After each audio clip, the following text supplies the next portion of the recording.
Good morning, everyone.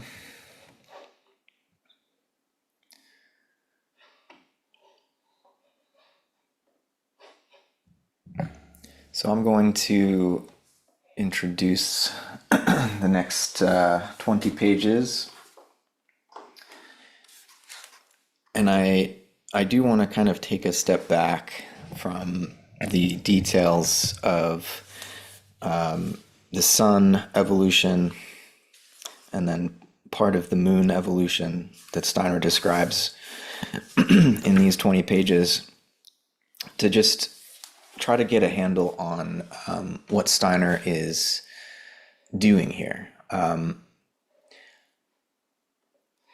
want to try to, and have been trying to read these pages as Steiner's attempt to offer a natural history, not just a natural history, but a moral history of the universe. And because he's trying to, integrate the physical and the moral in a way that modern science explicitly, rejected and wanted to keep fact and value separate, Steiner's trying to reintegrate these things. And so sometimes this text, Occult Science, because of this reintegration of the moral, it can read almost as a kind of revealed religious scripture. And I think Steiner is actually trying to present to us the fruits of spiritual scientific research. And I would like to read it as such. And one of the ways that I think we can approach it that way is to put Steiner in lineage with some earlier attempts to come to terms with the universe as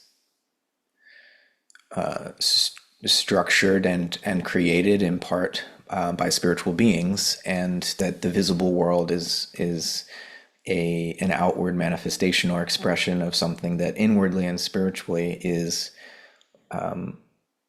the result of a series of moral deeds, right? Ultimately by the Godhead, but working through these emissaries, as it were, or angelic choirs.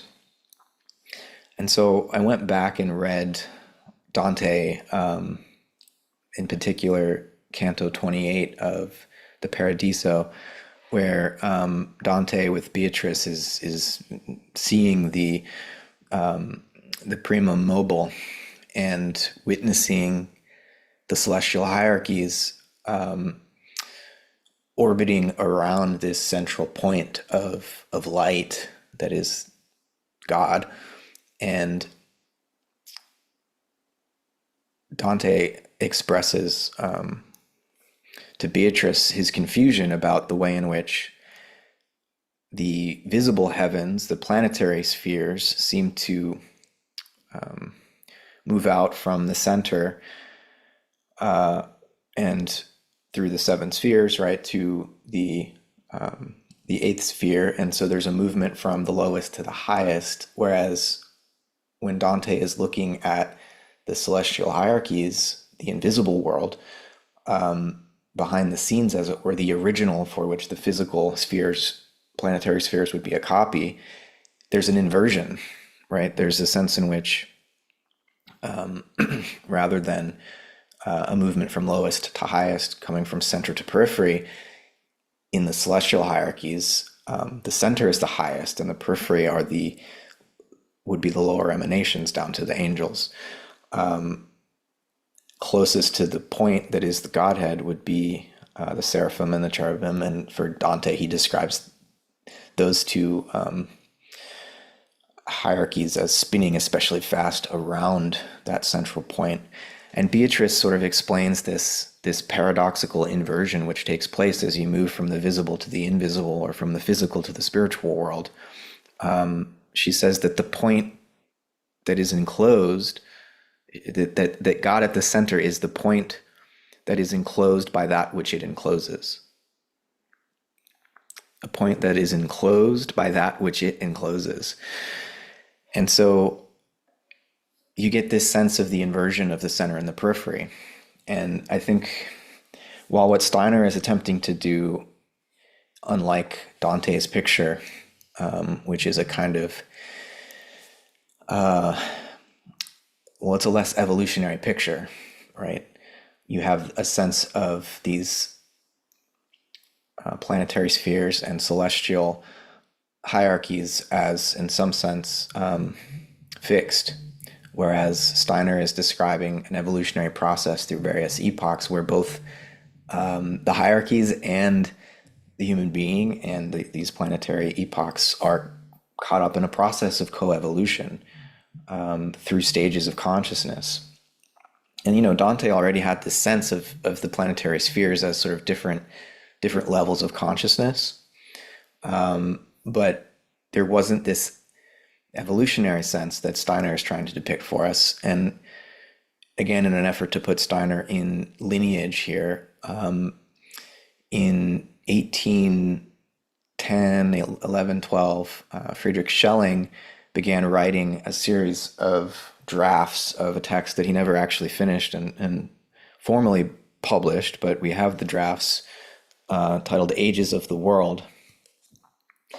And I think Schelling was attempting in these books to develop a kind of participatory scientific method. And I want to share a little bit of some of the presuppositions of that approach that Schelling lays out, because I think it resonates quite strongly with what Steiner is doing. So Schelling says that the entire history of the world is a progressive revelation of God, right? And that God can only reveal God's self in accordance with times, plural, or in a succession. Why is that? Why must there be this gradual revelation? Well, Schelling says because there must be something between free eternity and the deed of actualization that separates the deed from eternity, so that eternity remains free and inviolable. This something is time, Schelling says. He continues, all merely embryonic life is in itself full of yearning and desires to be elevated out of the mute and inactive unity and into the expressed and acting unity. In this way, we see nature yearning. In this way, the earth so ardently sucks the force of heaven to itself. In this way, the seed strives toward light and air in order to gather a spirit for itself. In this way, flowers sway in the rays of the sun in order to shine the rays back as fiery spirit and as color. And so I think you can detect in Schelling a sense similar to what Steiner describes in the way that the hierarchies kind of unconsciously raid down their powers to whether it's Saturn or Sun, and then there's a reflection back providing consciousness to those angelic hierarchies and also imbuing the planetary materials as they evolve through Saturn, Sun, and Moon with this more interiorized consciousness of their own, right? So there's this coevolution taking place. And then Schelling continues and he says that the human is actually the combinatory point of the entire cosmos, the first link between nature and the spirit world. And he continues, a principle, Schelling writes, that is outside and above the world must be granted to the person. How else could the person, alone among all creatures, trace the long trail of developments from the present back into the deepest night of the past? How else could the person alone climb up to the beginning of ages if there were not in the person a principle of the beginning of ages? Created out of the source of things and the same as it, the human soul is conscientious of creation. Each thing, in order to reach its perfection, passes through certain movements or certain moments, a series of processes, one following the other, where the later always meshes with the earlier, brings it to its maturity. In this way, the human being can let run through themselves and, so to speak, immediately experience that succession of processes through which the infinite manifold is, in the end, produced out of the highest simplicity of being. Nay, To speak more accurately, the human being must experience this in themselves. Here runs the boundary, Schelling says, between theosophy and philosophy. And, the boundary between theosophy and philosophy for Schelling is that, he's trying to avoid a kind of mystical enthusiasm here when we go through this process of recollection and cosmic anamnesis. He wants us to remain fully conscious and scientific in our attempt to inwardly observe within ourselves the recapitulation, right, of these ages, which in Steiner become Saturn, Sun, and Moon ages. And the last thing I want to share here from Schelling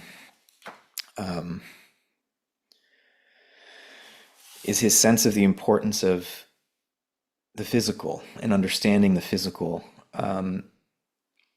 in a new way, that he was concerned that the idealism of his time, which he participated in decades earlier, a decade or so earlier, that it didn't do justice to the physical. And here I hear Schelling acknowledging what Steiner is pointing to in the Saturn phase and the wisdom that is imbued within our physical bodies now. So Schelling says,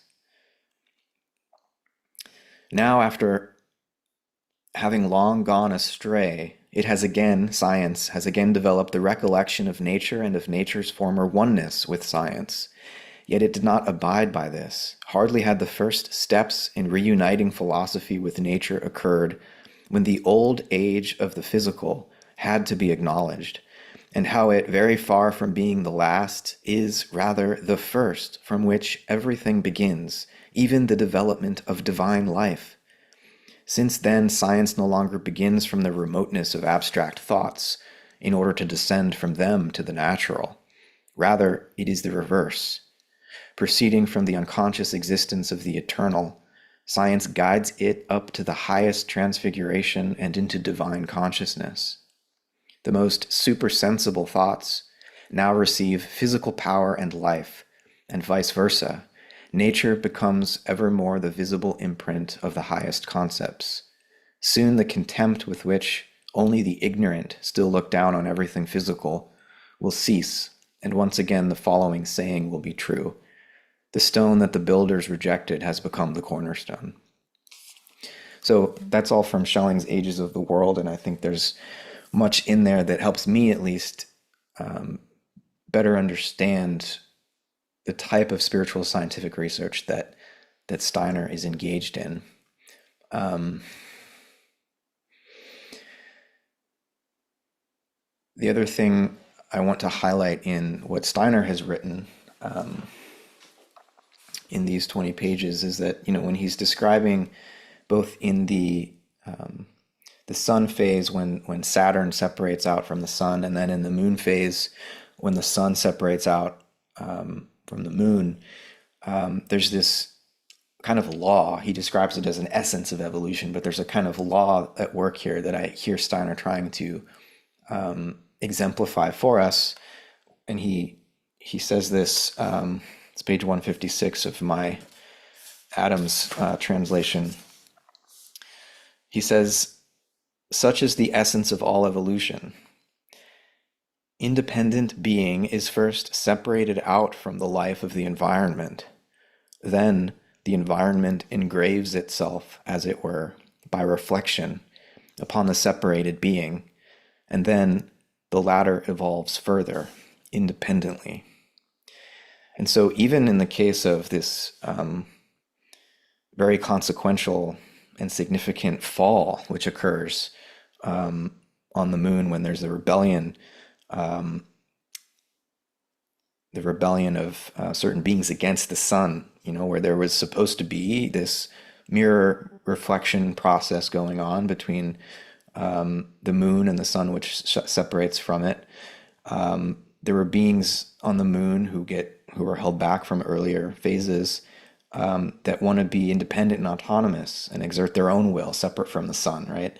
Even in the case of this fall, this law of evolution is still underway, and that it just creates the further resistance necessary to deepen the involvement of spirit and matter.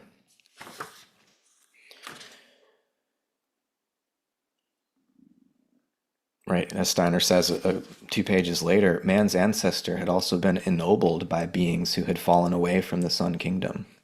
Right. So even though this is a fall, and in some sense, there's a rebellion here and a kind of evil is at play, it's such, evolution is such that even these rebellious deeds in the end ennoble the human being in the way in which that they strengthen our spirit by providing these forms of resistance. So I'll stop there. I know I introduced a whole lot of new material, but I thought it would be relevant and important just to contextualize what might otherwise seem totally novel and unheard of in the history of attempts to understand our place in the universe. So I'll pause there and invite dialogue. I see your hand, Max. Please. Yeah, thank you, Matt, for the summary and also the contextualization. In the same spirit of contextualization, one thing that has always, in reading through this outline of occult science, um, one thing that has always also placed Steiner above many other thinkers and theosophists and writers is that there seems to be simultaneously two axes that he's working on. One of them is describing spiritual or material facts, but it's always like in Steiner, you always have the spirit that he's also trying to assist in our development. This is more or less explicit. So in books like The Philosophy of Freedom, it's very explicit. Like he's saying, you have to work at this. In books like How to Know Higher Worlds, it's somewhat explicit. Although I also think in Higher Worlds, a lot of the exercises it's actually tacit in the way that by undergoing these exercises, you're actually and these imaginations trying to follow along with his descriptions in occult science, you come to this limit of what you can accomplish with ordinary kind of thinking where you're just recombining sensory images. And you come to the limit of that, and then it actually, it's like Steiner describes how a fish comes to the end of, the limit of water, and then it either turns around and swims back or it has to change. And that's like for our own cognition. We come to the limit of what is capable for us in the ordinary way. And then if we want to try to follow Steiner into these imaginations that are basically leaving behind everything that we can perceive in the ordinary sensible world, it actually demands something from us, and it evokes these new capacities. So I've often thought like on the one hand, on the one side, Steiner may be attempting to provide the cosmology in the way that you described, Matt, but always concurrently with that, he is again trying to like foster and encourage our own development, the development of our own imaginative and spiritual capacities. And so one of the last comment I'll just make is some of the imaginations or like some of the descriptions that Steiner offers, they're so exotic in a way that you can't help um, but recognize the agent, I guess the spiritual agency that is behind them to evoke them for yourself. It's like you catch it out of the corner of your eye, the working of your own will on these images. And I think that's absolutely crucial. Yeah, I mean, speaking of the exoticism here, I think of when the sun, and during the moon phase, when the sun separates, and he describes this densification on the moon, and the closest image he can come to is that this more condensed aspect of the moon. It's not solid yet, but it's like wood and horn, this mixing of plant animal materiality that's quite evocative, and yeah, the you can really feel the astral intricacies of this moon phase. And yeah, before I let you speak, Angus, I just want to say that one of my struggles in reading occult science is to try to stay as close as possible to a kind of Goethean method here, when clearly Steiner's talking about something super sensible. And there's the temptation to want to give causal power over to something beyond phenomena that that is causing what we do experience in the sensory world.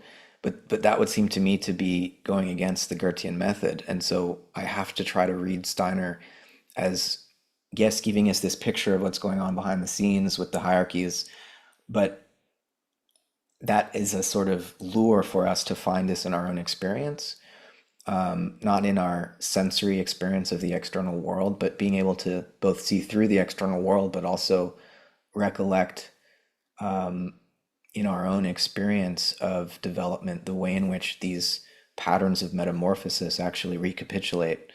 And so we've got these 7 planetary metamorphoses which take place. And then, with each emergence of each new planet, there's the repetition of what came before. And so there's a certain archetypal pattern here, an Urphänomen, if you will, that I think Steiner's trying to guide us to recognize in our own experience. And I'm certainly not capable of, perceiving all of the details and the deeds, the moral deeds that the hierarchies are engaged in throughout these prior epochs. But I think in order, again, to read this as a work of spiritual scientific research rather than just revelation, which I really think is what Steiner's trying to avoid. He doesn't want us to read this as scripture. He wants us to read this as research. And so I'm trying to bring this back into a Goethean phenomenology. But I admit that I'm not quite there yet. Angus, please. Yeah, hi. Thanks for that rich introduction, both Matt and Max. I want to. So I've got about 3 or 4 thoughts going on in my head, which are all linked to bits that Max and Matt have said, and I'm wondering the best place to start. Now I've got it. Ashton last week, he left us, or at some stage during the when he was talking last week, he used this like expression. What is it? Opened up this question. What is it? Sort of this strange way that Steiner writes that sort of like gets us to want to dig into it.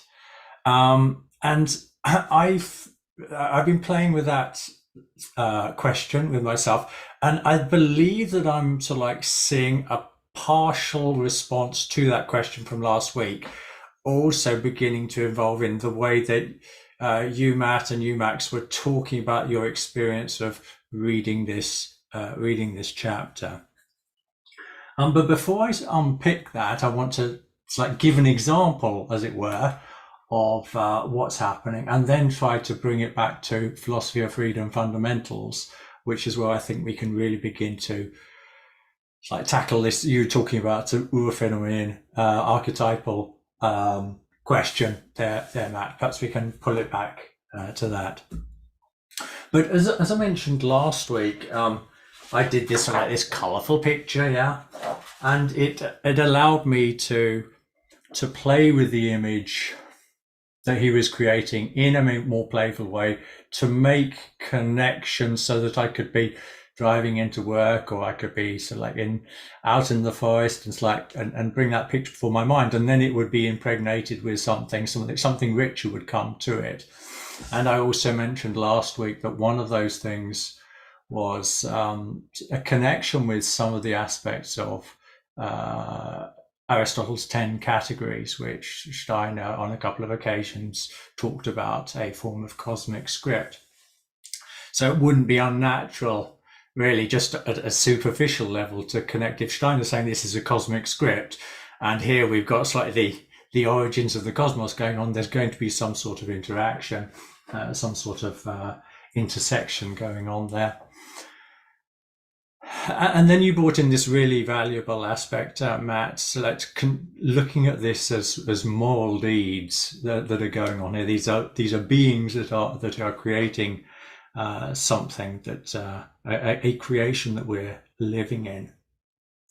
And if you look at Aristotle's categories, and so I'm just going to mention, like, we can take the obvious ones like time and space, but relations and qualities and states and all of the other ones that are in there.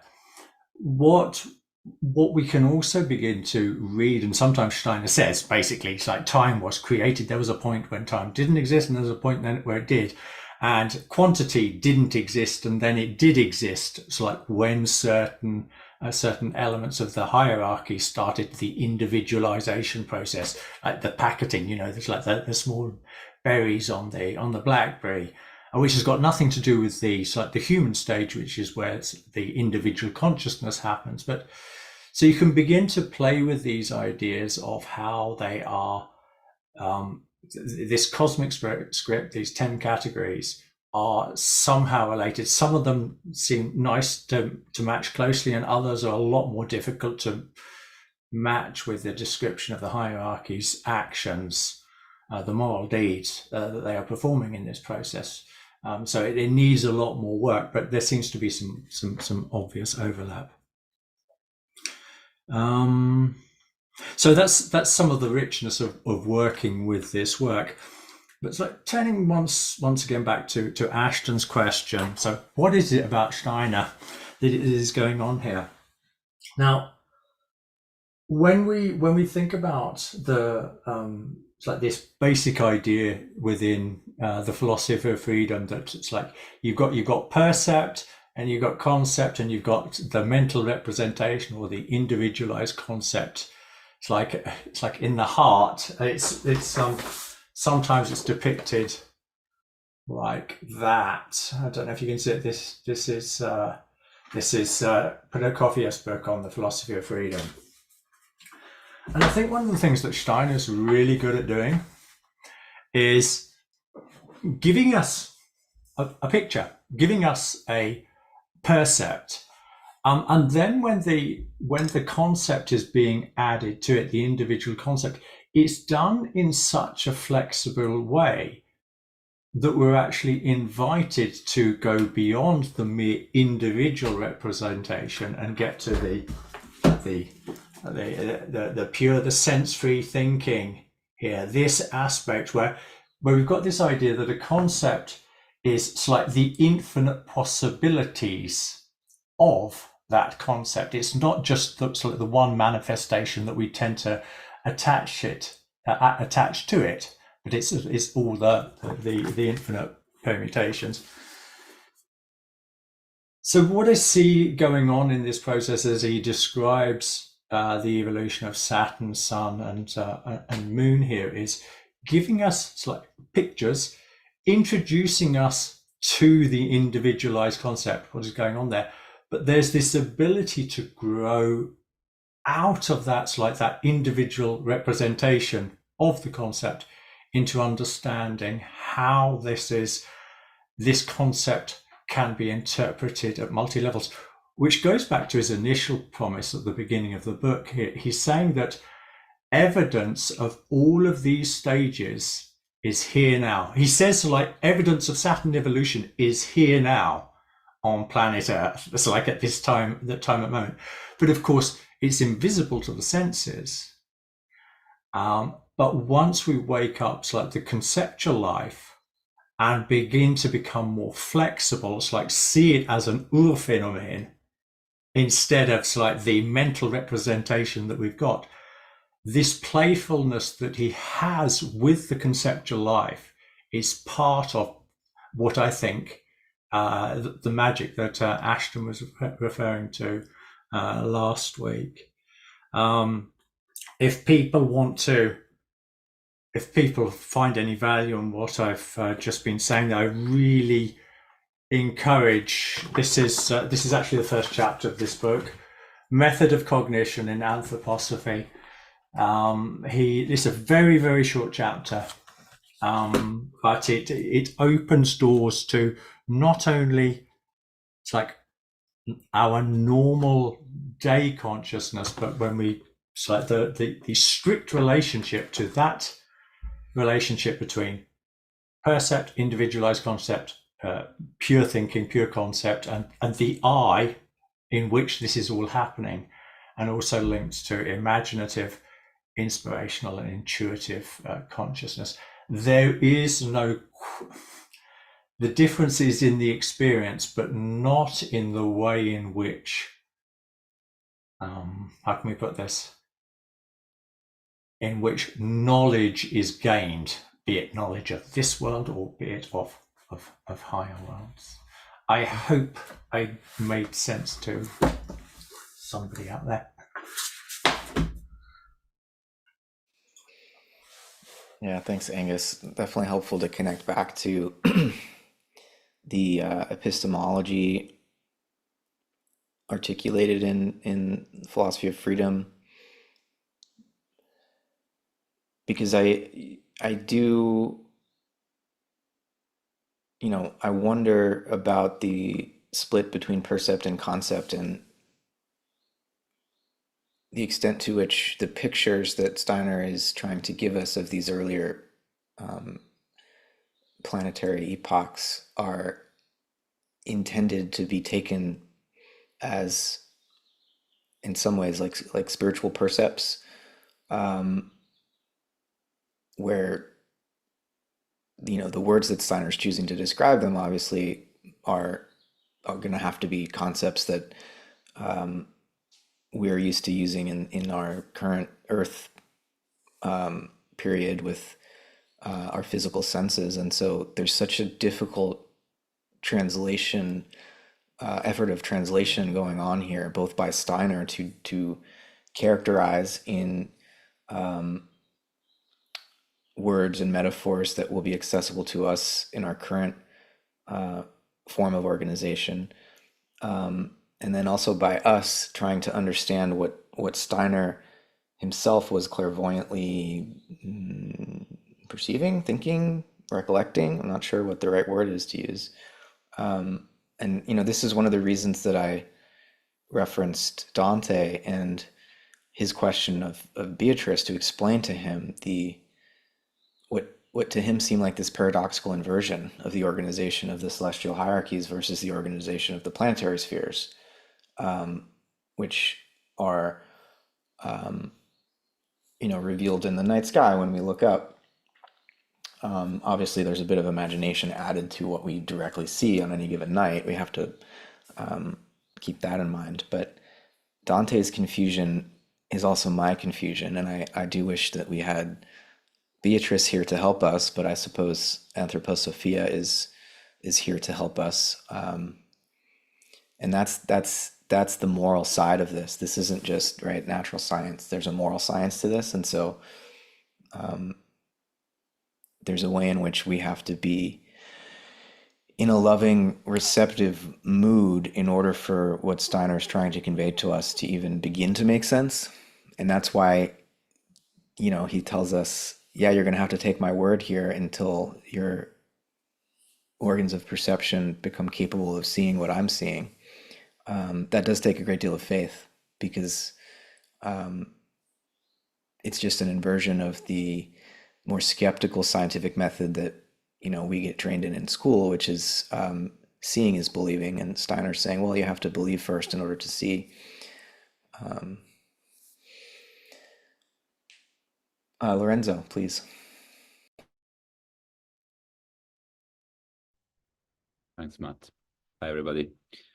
Yeah, I have something, just a short observation to make, that maybe we should look for the phenomenological aspect of this past history and these past epochs of the development of Earth, as usual, through an observation of embryology, and so the development of the physical body, and maybe not just the development of the physical body in embryology, but also the psychic development during the child's development. So, for example, during embryology, I'm sorry, I don't remember the exact terms, but there is a phase where the embryo undergoes a certain kind of development. Then when that part is, let's say, finished, it moves and it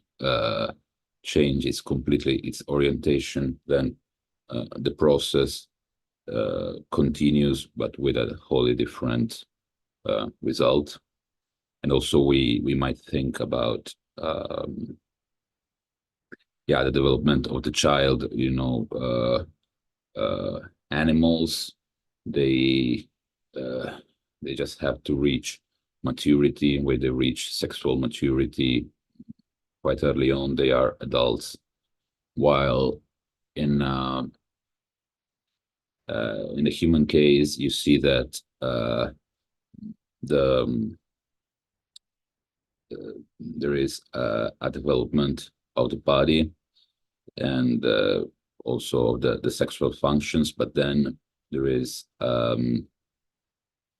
latency, a phase of latency where the child, even if he or she could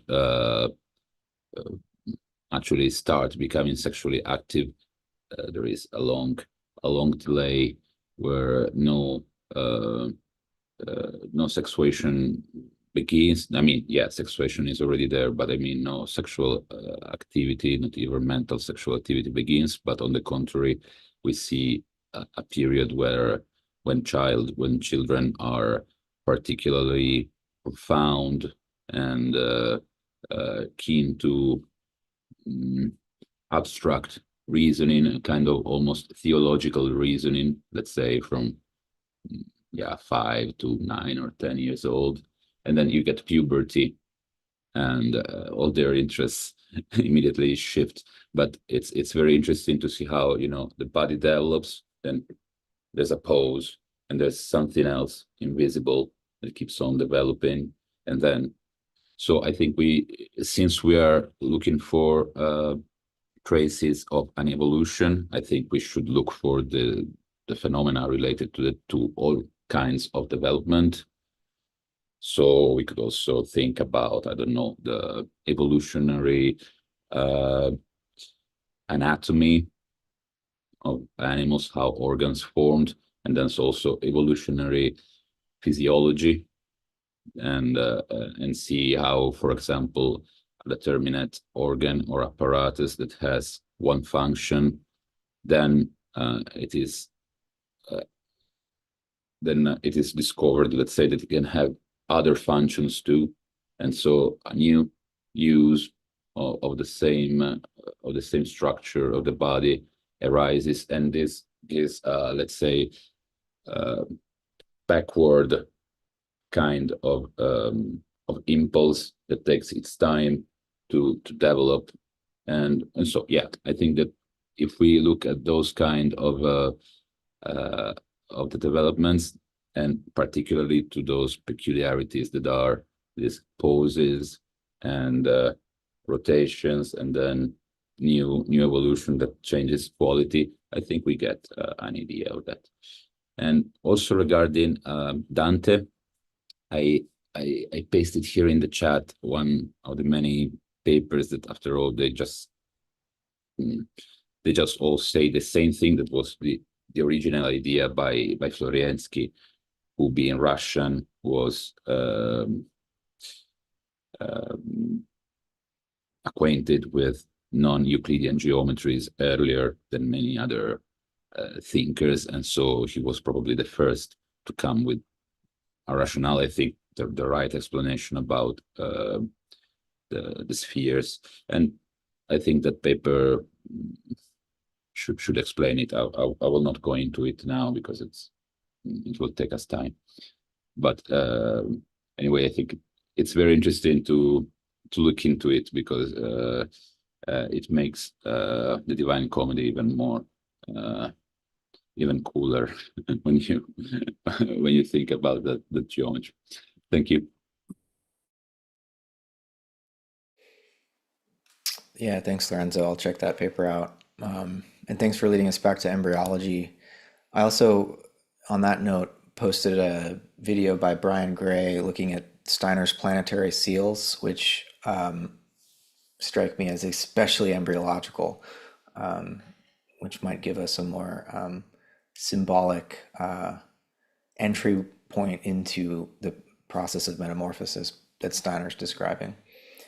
Ashton, please. Thanks. Yeah, I just had a couple things to say.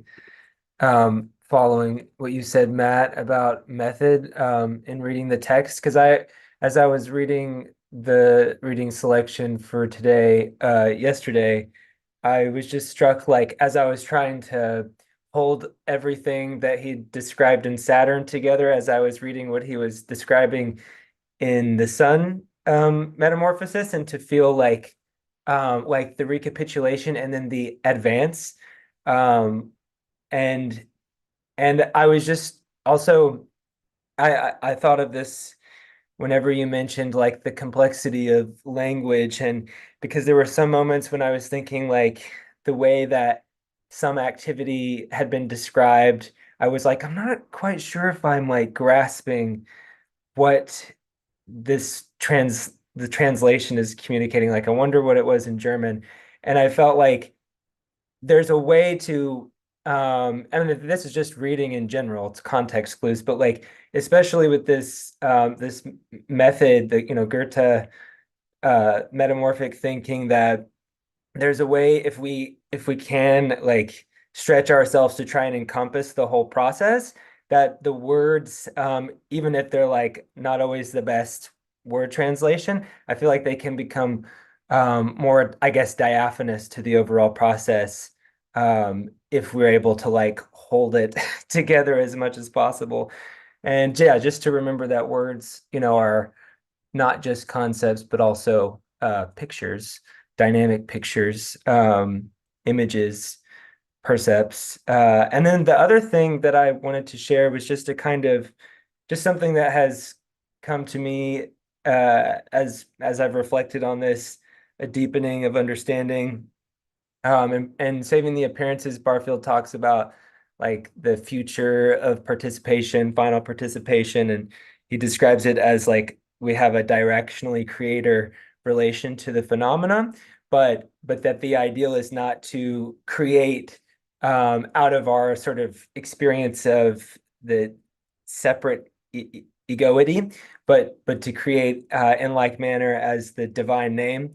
And as we've been reading, this cosmogonic process, and the way in which individuality is forged through like this sort of ongoing process of like giving, I just have like uh, a deeper feeling for um, yeah, just working with these pictures, the way in which my individuality or my like experience of self is, it could be in continuity with this whole like theogony of angels. And I feel like that's important when we think about the question that Dante posed to Beatrice. Like, it's a sort of Sophianic method, is to like make ourselves transparent to these higher beings that, I mean, that have constituted us, is if that is indeed how we've come about. So yeah, those are some thoughts. Yeah, thanks, Ashton. And one thing I wanted to add to that, in this struggle to really participate in the recollection that Steiner is engaged in, and get to the point where we don't just have to take his word for it. I keep coming back to the importance of the periods of sleep, epoch, and then the major sleep, the cosmic sleep between the planetary epochs. That there's the need to, to strive and struggle, and then to let go and rest, and just to totally dissolve, and then come back at it again. And so there's this importance of the oscillation between waking and sleeping, living and dying, like breathing, and to not just always be struggle, struggle, struggle, but to accept and enter into a more receptive mode at times, and just see what happens. Everett, please. It's morning here, so I'll say good morning to everyone. Thank you for the thoughts that you shared at the beginning about related to the reading, and thank you everyone for the ideas that they've brought forth from themselves. So On a similar note to what you were just saying, Matt, I've read occult science, geez, maybe 5 or 6 times over the course of my life, maybe more in parts. But and I've read a couple of three different translations during those times that I've read. And what strikes me is that I can go away. I'll read. Sometimes I'll read it piecemeal. Sometimes I'll read and go straight through. The way in which I read when I first read it was quite different than the way that I read it the second time or the third time or the fourth time. But what I wanted to talk about is not those times when I'm reading occult science, but what's happening when I'm not reading occult science.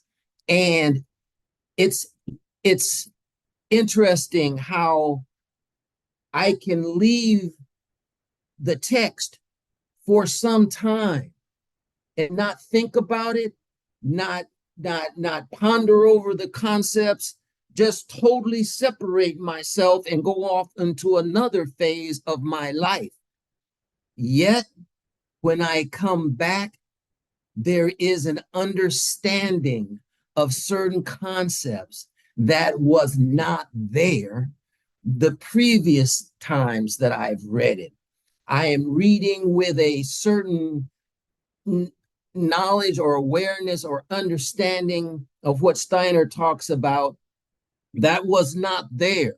And it's not because I've been figuring it out, or it's not because I've been coming to these things, or even consciously trying to come to these things.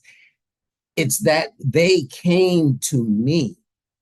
And even when I'm not thinking consciously about anthroposophy, anthroposophia is working on me. And when it helps me to, it reminds me that these ideas are transformative in themselves, whether we're conscious of it or not, and that they're working on us, because ideas, as Steiner says, are living beings. Okay, and anthroposophy is a living being, and it's helpful for me to remember that Steiner didn't shape anthroposophy. Anthroposophy shaped Steiner. Steiner didn't bring anthroposophy to light. Anthroposophy brought Steiner to light, in the same way that it shapes us. And we don't bring anthroposophy to light in our consciousness. Anthroposophy brings us to the light. So in the same way that it has it has created Steiner, and he communicates it, or he translates what has shaped his thinking, in that same way, it's shaping my thinking, whether I'm actively engaged in it or not. And every day that we leave this meeting and go out and do the rest of our lives, we're those ideas. And then at night when we sleep, and at other times in our lives, these ideas are actually working. We've taken them in, and now they're doing their thing. Okay. And so to kind of sum up, and Angus, I like what you said, and in fact, I has tried to touch upon it when I spoke, I think it was a couple of meetings ago, that Saturn is here. okay, the moon and the sun and all of that, all of those aspects of the earth are also aspects of us. And they're here.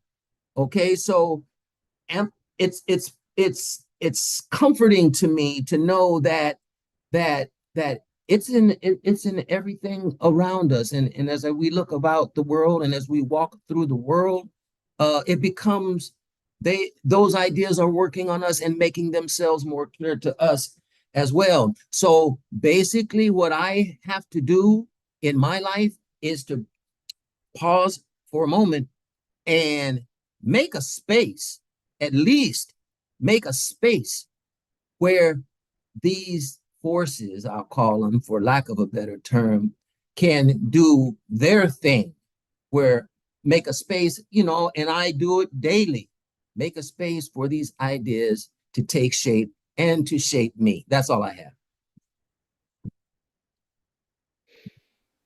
Lovely. Thank you, Everett. I hear in your account of reading this book so much of the same dynamic that I hear Steiner describing, in the way that the human being in these different planetary phases has been relating to the hierarchies in this call and response movement, as we're beckoned into our deeper evolution. So thank you for making it quite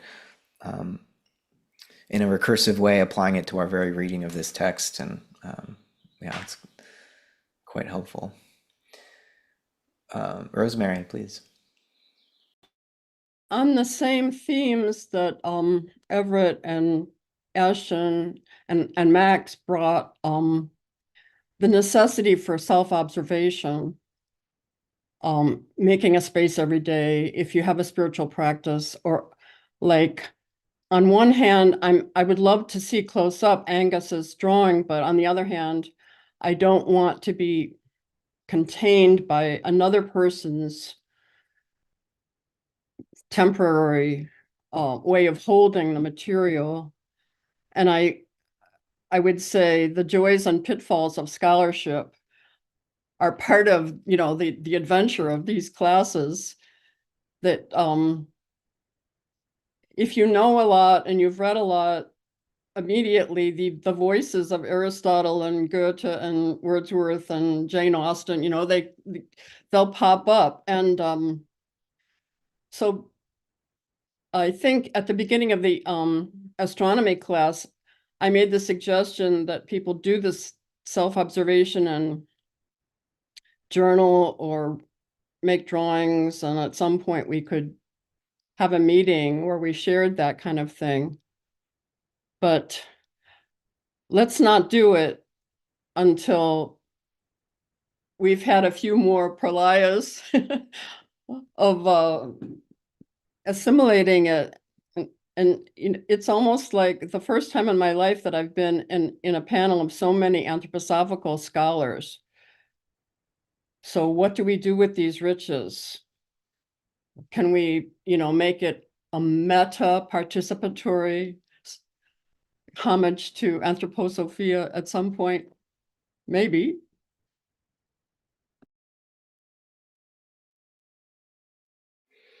Yeah, thanks, Rosemary. I mean, what this book and what we're, I think, as co-researchers trying to do here is like bring art, science, and spirituality back together. And it's just such a huge task. And like,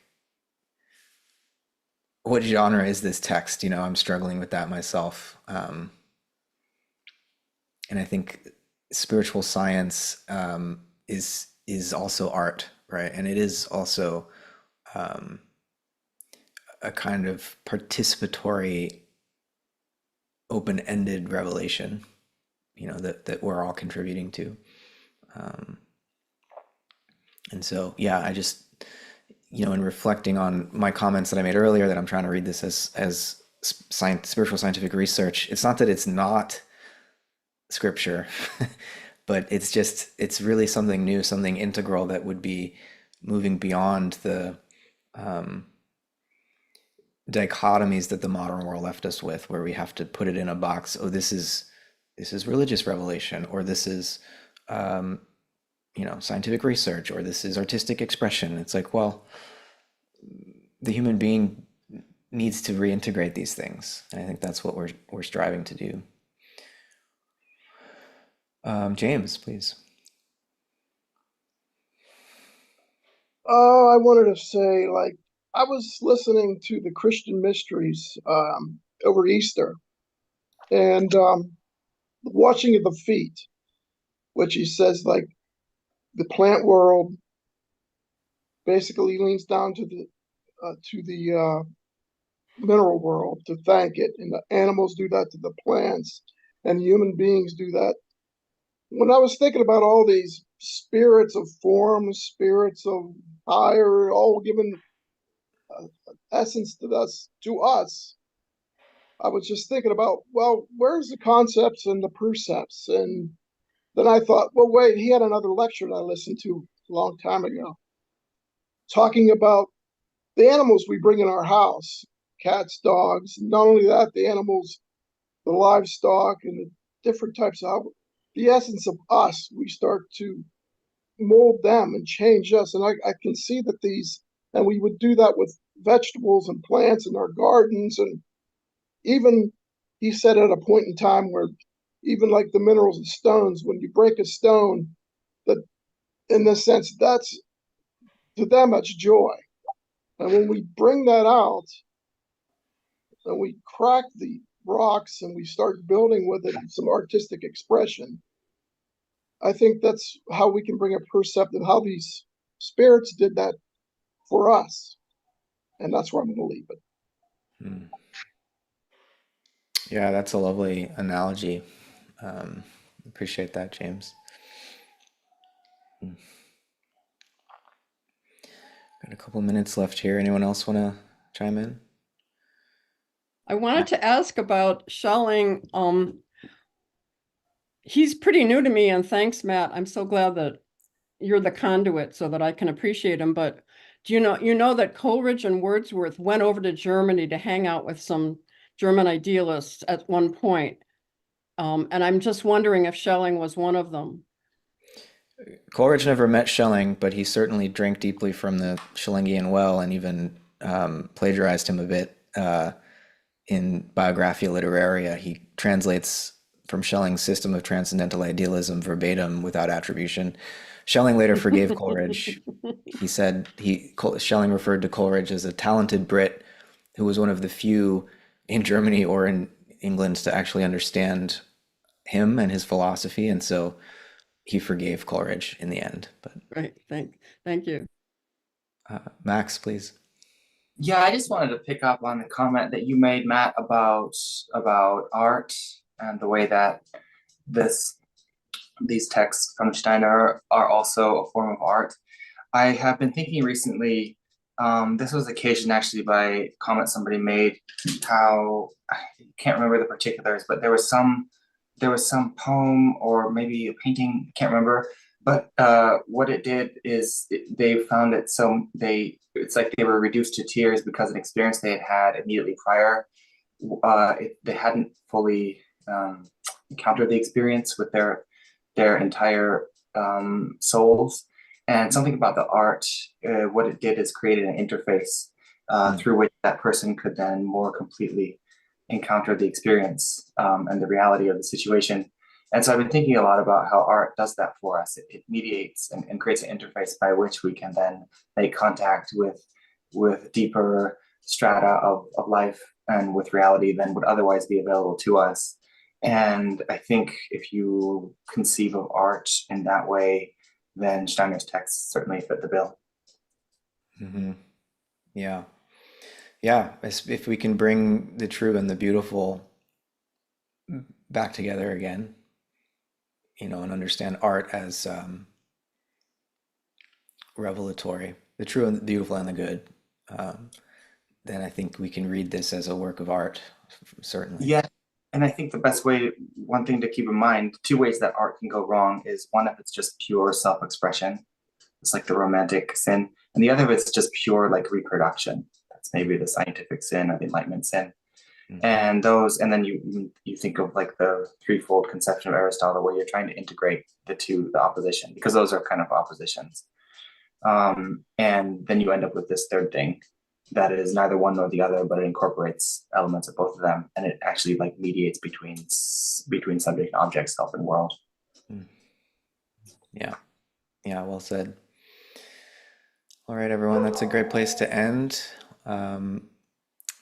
We will see you next Tuesday for the next 20 pages of Moon Evolution. We'll see you all then. Can I ask you a quick question? What are can you like what are those pages exactly? Yes, let me look it up on Substack. So Substack? it's session 9 is pages 161 through 181, or paragraphs in chapter 4, paragraphs 47 through 60. Okay, thank you. Yeah. Get that, Matt. All right, everyone. Thanks, everyone. Bye.